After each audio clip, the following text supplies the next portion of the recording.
എല്ലാവർക്കും നമസ്കാരം. പ്രസാദ് വൈദ്യർ, കരിന്തറ മാന്ത്രിക വൈദ്യമഠം. ഇന്ന് പറയുന്ന ഒരു വീഡിയോ എന്ന് പറയുന്നത് നമ്മൾ ഇഷ്ടപ്പെട്ട ആളെ വശീകരിക്കാൻ വേണ്ടിയിട്ടുള്ള വളരെ അമൂല്യമായിട്ടും സിമ്പിളായിട്ടും ചെയ്യാൻ പറ്റുന്നതും വളരെ ഫലമുള്ളതായിട്ടുള്ള ഒരു ക്രിയയാണ്. ഇപ്പോൾ ഒരുപാട് വശ്യത്തിൻ്റെ വീഡിയോകൾ നമ്മൾ ചെയ്തിട്ടുണ്ട്. ഓരോ വശ്യത്തിൻ്റെ വീഡിയോയുടെയും പ്രത്യേകത എന്ന് പറയുന്നത് ഒരു വീഡിയോ എല്ലാവർക്കും അല്ലെങ്കിൽ ഒരു മന്ത്രം എല്ലാവർക്കും ഫലിച്ചോളണം എന്നില്ല. കാരണം 140 കോടി ജനങ്ങളുള്ള നമ്മുടെ ഭൂമിയിൽ എല്ലാവരുടെയും മുഖം വ്യത്യാസമുണ്ട്, കണ്ണിൻ്റെ ലെൻസ് വ്യത്യാസമുണ്ട്, കൈരേഖ വ്യത്യാസമുണ്ട്. അതുപോലെ മറ്റ് അവയവങ്ങളിലും പലതും പല തരങ്ങളാണ്. കാരണം അപ്പോൾ അതിനനുസരിച്ചാണ് നമുക്ക് ഓരോ മാനസിക ചിന്തകൾ, അതുപോലെ സ്വഭാവങ്ങൾ, അതുപോലെ എല്ലതും ബ്ലഡിന്റെ ഗ്രൂപ്പ് ആയിക്കോട്ടെ എന്തായിക്കോട്ടെ എല്ലതും വ്യത്യാസമുണ്ട്. ഈ വ്യത്യാസമുള്ള ചിന്തയ്ക്കൊക്കെ അനുസരിച്ചിട്ടാണ് ഇതിൻ്റെയൊക്കെ ഫലങ്ങൾ വന്നു ചേരുക. അപ്പം അതുകൊണ്ട് നമ്മൾ ഒരു മന്ത്രം പ്രയോഗിച്ചു ഫലം കണ്ടില്ലെങ്കിൽ വീട്ടിലിരിക്കാതെ നമുക്ക് മറ്റുള്ള ഒരു പ്രയോഗം നമുക്ക് പരീക്ഷിക്കേണ്ടി വരും. കാരണം അത് നമുക്ക് കഴിഞ്ഞത് ചെയ്തു പോയത് നമുക്ക് അനുഭവത്തിൽ വരാത്തത് നമുക്കത് യോജിച്ചതോ ചേർന്നതോ അല്ല എന്നുള്ളത് കൊണ്ട് നമുക്കത് പിന്തള്ളപ്പെട്ട് കഴിഞ്ഞാൽ വേണ്ടെന്ന് വെച്ച് കഴിഞ്ഞാൽ പിന്നെ നമ്മളിലേക്ക് മറ്റൊരു പ്രയോഗം നമ്മൾ സ്വീകരിക്കില്ല. ഇനി ഈ വക വണ്ടിയും വലയ്ക്കും ജപത്തിനും പൂജയ്ക്കൊന്നും ഞാൻ പോണില്ല എന്ന് പറഞ്ഞിട്ട് ആരും ടെൻഷൻ അടിച്ചിരിക്കണ്ട. കാരണം ഇത്രയധികം മരുന്നുകളും ഔഷധങ്ങളൊക്കെ ഒരു രോഗത്തിന് ഒരു മരുന്ന് മാത്രമല്ല ലോകത്തിലുള്ള ഒരുപാട് മരുന്നുകളുണ്ട്. ഒന്ന് കഴിച്ച് മാറിയില്ലെങ്കിൽ അടുത്തത് എഴുതി തരും, മാറിയില്ലെങ്കിൽ അടുത്തത് എഴുതി തരും, അതും മാറിയില്ലെങ്കിൽ വീണ്ടും എഴുതി തരും ഡോക്ടർ. പക്ഷേ നമ്മൾ അതുപോലെ തന്നെയാണ് നമ്മൾ വൈദ്യപരമായിട്ടല്ല മാന്ത്രികപരമായിട്ട് നമ്മൾ ഒരു പൂജ അല്ലെങ്കിൽ ഒരു മന്ത്രം പ്രയോഗിച്ചു കഴിഞ്ഞാൽ ജപിച്ച അന്ന് മുതൽ, അത് കാരണം ഒരു 7 ദിവസം മുതൽ 90 ദിവസം വരെയാണ് ഈ മന്ത്രത്തിന്റെ പ്രകമ്പനവും ആ എഫക്റ്റും അവിടെ നിൽക്കുക. നമ്മളൊരു മന്ത്രം വശ്യമന്ത്രം ജപിച്ചു, ആ സംഭവം ക്രിയ ചെയ്തു കഴിഞ്ഞു, അവിടെ കൊടുക്കലോ എന്തെങ്കിലും ചെയ്തിട്ടോ അല്ലെങ്കിൽ മന്ത്ര പൂജ ഹോമമൊക്കെ ചെയ്തു കഴിഞ്ഞാൽ ഇതിന് ഫലം ഹോമകുണ്ടിലെ തീ കെടുന്നതിനേക്കാൾ മുമ്പ് തന്നെ നടന്നില്ലല്ലോ എന്നിട്ട് നമ്മുടെ അടുത്തേക്ക് ആൾക്കാർ വരുന്നതാണ്. പക്ഷേ എല്ലാവരും അറിഞ്ഞിരിക്കുക, ഒരു ഹോമോ അല്ലെങ്കിൽ ഒരു വശീകരണ ക്രിയയോ അല്ലെങ്കിൽ ഏലസൊക്കെ നമ്മൾ അത് ദേഹത്ത് ധരിച്ചു കഴിഞ്ഞാൽ അത് 90 ദിവസം വരെ സമയമുണ്ട്. ഈ ബാധകൾ ഒഴിയുന്ന കർമ്മങ്ങൾ മാത്രമാണ് അന്നയ്ക്കന്ന് ഫലിക്കുള്ളൂ. ഇപ്പൊ ക്ഷുദ്രാഭിചാരം, ശത്രുബാധ, പ്രേതം, അതുപോലെ തന്നെ ആഭിചാരം, നീചമൂർത്തി, ചാത്തൻ, ചൊവ്വാശു, ഇങ്ങനെയുള്ള ബാധകളെ കർമ്മം ചെയ്ത അതേ സ്പോട്ടിൽ തന്നെ റിസൾട്ട് കിട്ടും. കാരണം ആ ബാധ അപ്പോഴേക്കപ്പൊഴിഞ്ഞു പോകും. പക്ഷേ നമ്മൾ കാര്യസാധ്യം എന്നുള്ളത് മാനസികപരമായിട്ടൊക്കെ മാറ്റിയെടുക്കേണ്ടി വരുന്ന ക്രിയകളൊക്കെ നമുക്കതിന് സമയം പിടിക്കും എന്നുള്ളതിൽ യാതൊരു സംശയമില്ല. കാരണം ഒരാളുടെ മനസ്സ് മാറി വരാൻ വേണ്ടിയിട്ടും ഇപ്പോൾ ഒരാൾ നമുക്ക് വിരോധമുള്ള ഒരു വ്യക്തിയാവും, ഏറ്റവും അടുത്ത ആളായിരിക്കും, പിന്നീട് അത് വിരോധം വന്നിട്ട് അകന്നു പോയെങ്കിൽ ഈ വിരോധം അവരുടെ മനസ്സിൽ നിൽക്കുകയാണ്. ആ വിരോധം അവരുടെ മനസ്സിൽ നിന്നും വിട്ടുപോയിട്ട് വേണം പോകാനും കൂടിയിട്ടാണ് ഈ മന്ത്രം. അപ്പൊ അത് ഒഴിഞ്ഞു മനസ്സിൽ നിന്ന വിരോധം മാറിയിട്ടാണ് നമ്മളിലേക്ക് എന്താണ് പഴയ സ്നേഹം തിരിച്ചു വരിക. അതിനൊരു സമയമുണ്ട്. സമയമാണ് ഈ പറഞ്ഞത് 7 ദിവസം മുതൽ 90 ദിവസം വരെ ഉണ്ട്. അത് എപ്പോൾ വേണമെങ്കിലും സംഭവിച്ചേക്കാം. കാരണം അവർക്ക് നമ്മളെ കുറിച്ചിട്ടുള്ള നെഗറ്റീവായിട്ടുള്ള ചിന്ത മനസ്സിൽ നിന്ന് പോകാനുള്ള ഒരു കാരണം അവരിലേക്ക് വന്നു ചേരലും പിന്നെ പരിപൂർണമായിട്ട് നമ്മളിലേക്ക് തന്നെ തിരിച്ചു വരികയും ചെയ്യുന്ന ഒരു സംഭവമാണ്. അപ്പൊ അത്രയുള്ളൂ ആ കാര്യങ്ങളൊക്കെ. അപ്പൊ നമ്മളൊക്കെ ഒരു കർമ്മം ചെയ്ത് കഴിഞ്ഞാൽ ആ സ്പോട്ടിൽ തന്നെ ആൾക്കാർ വിളിച്ചിട്ട് ഇങ്ങനെ പറയും. അതുപോലെ തന്നെ ഈ ശത്രുബാധയുടെ കാര്യം കഴിഞ്ഞാൽ അതങ്ങനെ ഇഷ്ടാവൂല ഏലസ് കെട്ടിയാലും ഇതിനൊക്കെ നമ്മളുടെ ഒരു കാര്യം ചെയ്തു കഴിഞ്ഞാലൊക്കെ ഇത്ര സമയം ആകുമ്പോഴേക്കാണ് നമുക്ക് ആ ഫലം നമ്മളിലേക്ക് പൂർണ്ണമായിട്ട് വരുള്ളൂ.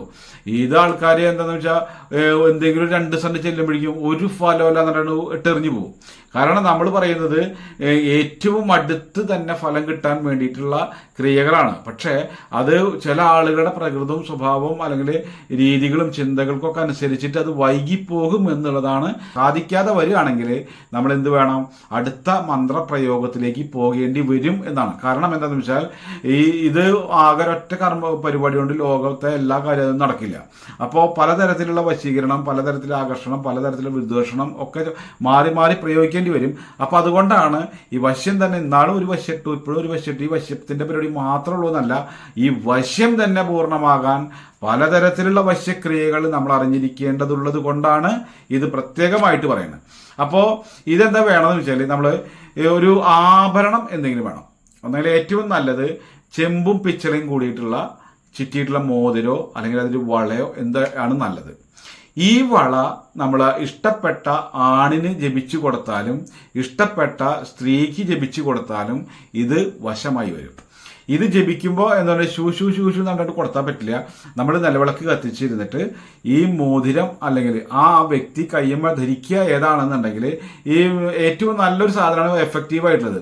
ഈ റോഡ് സൈഡിലൊക്കെ പൂരത്തിനും അതുപോലെ തന്നെ അമ്പല നടക്കിലൊക്കെ ഈ ചെമ്പും പിച്ചളയും കൂടിയിട്ട് പിണച്ചിട്ട് പിരിച്ചിട്ടുള്ള മോതിരമുണ്ട്. ആ മോതിരാണ് ഏറ്റവും എഫക്റ്റ്. ഈ മോതിരം നമ്മൾ വാങ്ങിയതിന് ശേഷം ഈ മന്ത്രം ഇത്രയും പ്രാവശ്യം ജപിക്കുക. അത് ജപിക്കുന്നത് 1000 പ്രാവശ്യം ജപിച്ചതിന് ശേഷം വേണം കൊടുക്കാൻ. കൊടുത്തതിന് ശേഷം നമ്മൾ ദിവസം ആ ഒരു 108 പ്രാവശ്യമെങ്കിലും നമ്മൾ മനസ്സിൽ ഈ മന്ത്രം ആളെ വിചാരിച്ചുകൊണ്ട് വേണം എന്താണ് ജപിക്കുകയും വേണം. കാരണം ആ മന്ത്രം ജപിച്ചു കൊടുത്ത ആ മോതിരത്തിന്റെ മോളിൽ ഉണ്ടായിരുന്ന മന്ത്രത്തിന്റെ എഫക്റ്റ് അവിടെ നിലനിൽക്കാൻ വേണ്ടി നമ്മൾ എന്തിനു വേണ്ടിയിട്ടാണോ ജപിച്ചത്, ഇപ്പോൾ ഒരാൾ ഇഷ്ടമാവാനാണെങ്കിൽ ആ വ്യക്തിയുടെ ഈ മന്ത്രം ജപിച്ച് ആ വ്യക്തിയുടെ പേരും നാളും പറഞ്ഞിട്ട് മന്ത്രം ജപിച്ചതിന് ശേഷം ഇഷ്ടപ്പെട്ടു, ആ ഇഷ്ടപ്പെട്ട ആളെ വശമാക്കാനാണെങ്കിൽ ഈ മന്ത്രത്തിനോടൊപ്പം അയാളുടെ പേരും നാളും അല്ലെങ്കിൽ വീട്ടും പേരോ അറിയുന്നത് എന്താണെങ്കിൽ അല്ലെങ്കിൽ ആ വ്യക്തിയെ നല്ലതുപോലെ ധ്യാനിച്ചുകൊണ്ട് വേണത് ജപിക്കാൻ. ഇത് ജപിച്ച് കഴിഞ്ഞിട്ട് 1000 പ്രാവശ്യം ആയി കഴിഞ്ഞെങ്കിൽ ഈ സംഭവം ആ വ്യക്തിക്ക് കയ്യിൽ കൊടുക്കലോ മോതിരമായിട്ട് അണിയിക്കലോ അല്ലെങ്കിൽ അയാളെ കൈകൊണ്ട് അത് വാങ്ങി അണിയാനുള്ള ഒരവസ്ഥ ഉണ്ടാക്കുക. ഈ മോതിരം പറ്റിയില്ലെങ്കിൽ വളയോ അല്ലെങ്കിൽ കൈച്ചെയിനോ എന്തെങ്കിലുമൊക്കെ ഈ ചെമ്പും പിടിച്ചലായിട്ടുള്ള സാധനം കൊണ്ട് മതി. ഇത് കൊടുത്തതിന് ശേഷം ആൾ സ്വീകരിച്ചു കഴിഞ്ഞാൽ വീണ്ടും തുടർച്ചയായി നമ്മൾ 108 പ്രാവശ്യം വീതം ഈ മന്ത്രം നമ്മൾ ജപിക്കണം. ഈ ജപിക്കുന്ന സമയത്താണ് ആ മോതിരത്തിന്റെ മേലെയുള്ള മന്ത്രത്തിന്റെ പ്രകമ്പനം കൊണ്ട് ആ വ്യക്തിയുടെ മനസ്സ് നമ്മളിലേക്ക് ആയി വരിക. അത് ആണിന് പെണ്ണിന് വേണമെങ്കിലും കൊടുക്കാം, പെണ്ണിന് ആണിന് വേണ്ടിയിട്ടും ചെയ്യാം.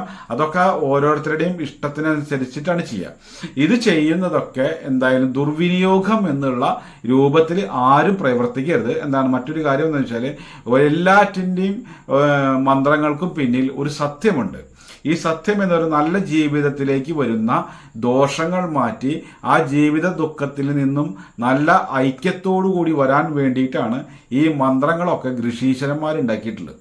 അത് ഐക്യം വേണ്ടടുത്ത് ഐക്യത്തിനും വിദ്വേഷണം വേണ്ടടുത്ത് വിദ്വേഷണം. കാരണം നമ്മൾ ഒരിക്കലും ചെയ്യാൻ പാടില്ലാത്ത ഒരു ബന്ധങ്ങൾ അവിടെ ഉണ്ടാകുമ്പോൾ, നമ്മുടെ ഭാര്യ മറ്റു അവിഹിതമായിട്ടൊരു ബന്ധം ഉണ്ടാകുമ്പോൾ, നമ്മുടെ മക്കള് അവിഹിതമായിട്ടൊരു ബന്ധം ഉണ്ടാകുമ്പോൾ ആ ബന്ധത്തിൽ നിന്നും പിന്മാറി നമ്മളിലേക്ക് വരാൻ വേണ്ടിയിട്ട് വിദ്വേഷണ മന്ത്രമാണ് ജപിക്കുക. ഈ വിദ്വേഷണ മന്ത്രം ജപിക്കേണ്ടത് അവർ തമ്മിൽ പിരിഞ്ഞെങ്കിലാണ് ആ കുട്ടിയുടെ ഭാവി നന്നാവുള്ളൂ. അപ്പോൾ പിരിയാനും മന്ത്രം വേണം, ഇണങ്ങാനും മന്ത്രം വേണം. ഇതിന് രണ്ടിനും മന്ത്രങ്ങളുണ്ട്. അപ്പോൾ അതാണ് എടുത്തു പറയാൻ കാരണം. ഇതൊക്കെ ആവശ്യകത ഉണ്ട്. ആവശ്യകത നമ്മൾ ദുർവിനിയോഗമാക്കരുത് എന്നുള്ളതാണ്. ഇതൊക്കെ നിങ്ങളിലേക്ക് പകർന്നു തരുമ്പോൾ ഇതാവുന്നത്.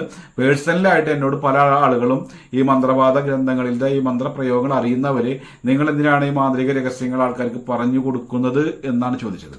കാരണം ഇതെന്താ വെച്ചാൽ നമ്മൾ പച്ചയായിട്ട് നിങ്ങൾക്ക് പറഞ്ഞു തരുമ്പോൾ ഇതൊക്കെ രഹസ്യമായിട്ട് വെക്കേണ്ട കാര്യമാണ്. അത് ആൾക്കാർ ദുർവിനിയോഗം ചെയ്യില്ലേ എന്നാ പറയുന്നത്.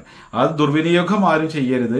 സ്വന്തമായ ജീവിതത്തിലെ സ്വന്തമായ സന്തോഷങ്ങളിലെ മറ്റൊരാൾക്ക് ഉപദ്രവമില്ലാത്ത രീതിയിൽ നമ്മളെ ആ സ്നേഹവും ഇഷ്ടവും നമ്മളിൽ ഒതുങ്ങി നിൽക്കാനും നമ്മളിലേക്ക് തന്നെ തിരിച്ചു കിട്ടാനും വേണ്ടിയിട്ടുള്ള ആണ് ഈ കാര്യങ്ങൾ. അപ്പം അതുകൊണ്ട് മന്ത്രം ഇതുപോലെ ജപിക്കുക. വളരെ സിമ്പിൾ ആയിട്ടുള്ള മന്ത്രമാണ്. ഓം ചക്രവിലാസിനി പുഷ്പവിലാസിനി സ്വാഹ. ഇതാണ് ഈ മന്ത്രം. ഈ മന്ത്രം ജപിക്കുന്ന സമയത്ത് ഓം ചക്രവിലാസിനി പുഷ്പവിലാസിനി സ്വാഹ, ഓം ചക്രവിലാസിനി പുഷ്പവിലാസിനി സ്വാഹ. ഇതാണ് സംഭവം. ഈ ചക്രവിലാസിനി പുഷ്പവിലാസിനിയും എന്ന് പറയുന്ന വശ്യമോഹിനി ദേവതകളുടെ പരിപൂർണമായിട്ടുള്ള സാന്നിധ്യമാണ് അവിടെ ഉണ്ടാവുക.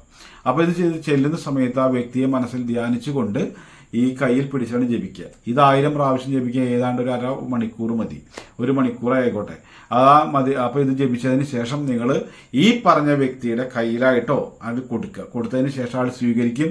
അത് അണിഞ്ഞു കഴിഞ്ഞാൽ നിങ്ങൾ ഇവിടെ ഇരുന്നിട്ട് അയാളുടെ മനസ്സും ഇതൊക്കെ നമ്മളിലേക്ക് വരാൻ വേണ്ടി ഇരുന്ന് പ്രാർത്ഥിക്കുക.